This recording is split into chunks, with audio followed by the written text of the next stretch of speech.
Thanks, Vanessa and Christine. I might ask you guys to reintroduce yourselves and tell us a bit more about you. So my name is Christine Tan. I am a first-year advanced trainee in community pediatrics. And I work in the community health centre that's affiliated to Sydney Children's Hospital at Randwick in Sydney. My name is Vanessa. I'm a developmental paediatrician. I work at Tumberton, and we work very closely with community child health, and that's how we ended up working together for this pilot. Okay, now what EPAs did you choose and why? So Vanessa was great. We tried to be as realistic as possible early on, and we chose to do 4 EPAs over the pilot 6 months.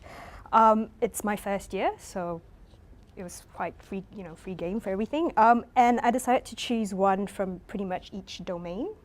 And basically it was assessment and diagnostic formulation in developmental and behavior pediatrics, vulnerable children identification, intervention, initial management of the suspected child maltreatment, interagency partnership, and response to child population health questions. And I chose these based with a combination of a couple of things in mind. Mainly I had the position kind of timetable in front of me, and also based on the approval I was getting from the SAC, I wanted to make sure that that kind of all fitted in together. Mm-hmm. Nice mix. Yeah.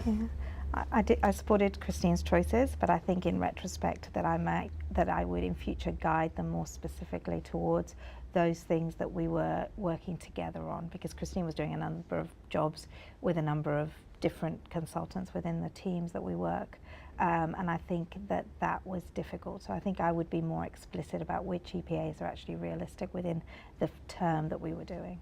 Okay. So concerns about being able to provide the level of supervision required to give that really detailed feedback. Right, detailed feedback. And so given the opportunity, you'd rethink the choice.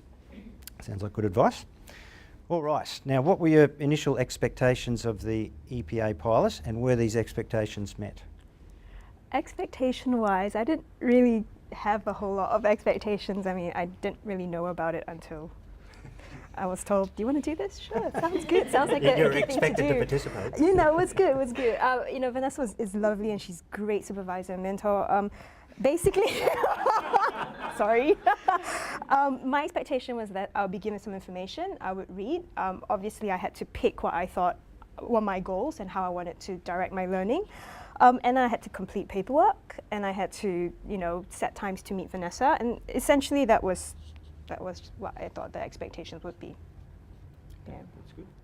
My expectations really were to get an understanding of how it worked, really.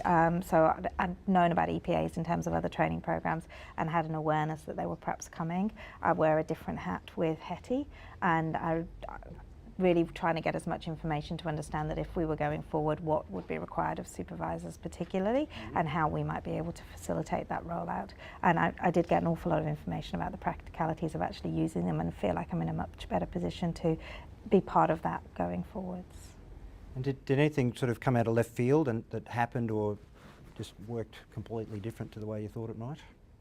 I don't know if it's left field, but it took a lot more time than what I thought it would. I mean, good in a sense that, I got really constructive feedback, and I really felt as though the time that we did spend together was good for my learning and my development. But just trying to fit that in, I think, the other teams have mentioned that as well. Just trying to, because we work in different departments, we have certain clinics together, certain days not together. So availability was clearly something you had to work out. So yeah, just in terms of organising it and the time it took. Do you want to just, I think it's come up that you weren't sort of co-located in the same spot, side by side for long periods. It was a bit trickier than that, is that right? We're both part-time. Right. So officially Christine worked with me on Thursday afternoons for an outpatient clinic and an outreach service to a school, and that's the main role we shared in common.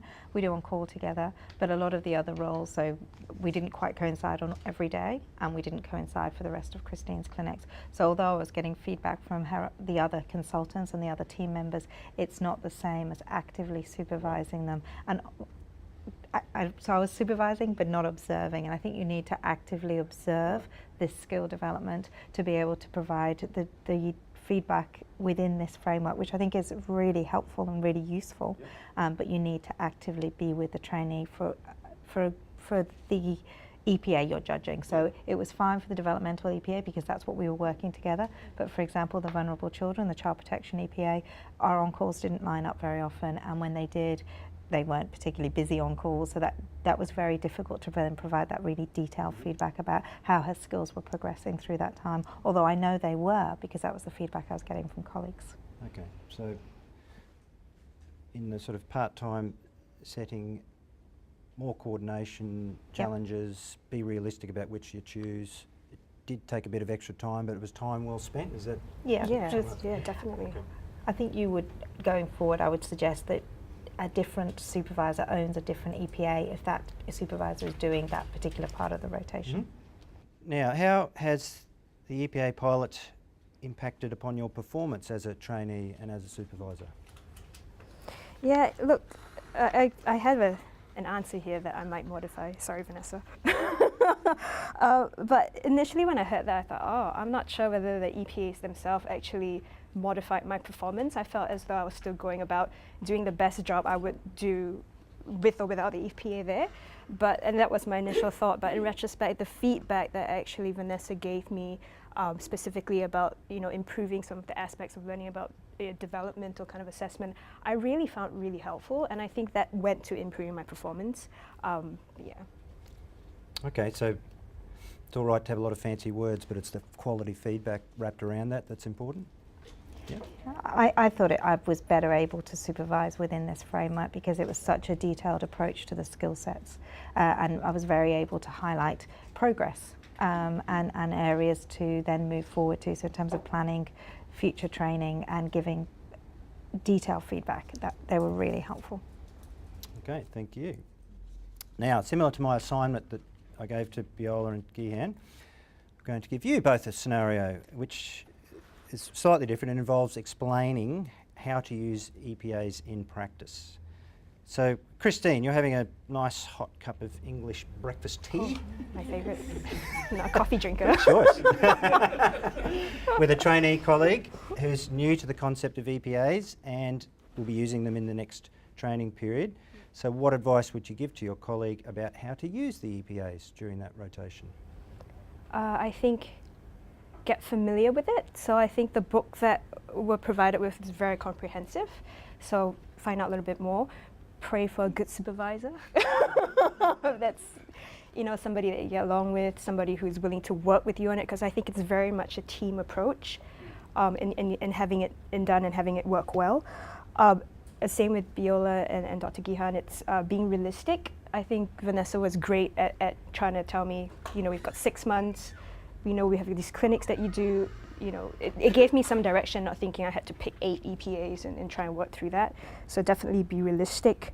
Have a chat with previous people who'd done the job as well, and have a good chat with the supervisor. As Vanessa mentioned, she would have redirected me and picked maybe another EPA that might have fit more with her being able to supervise me directly.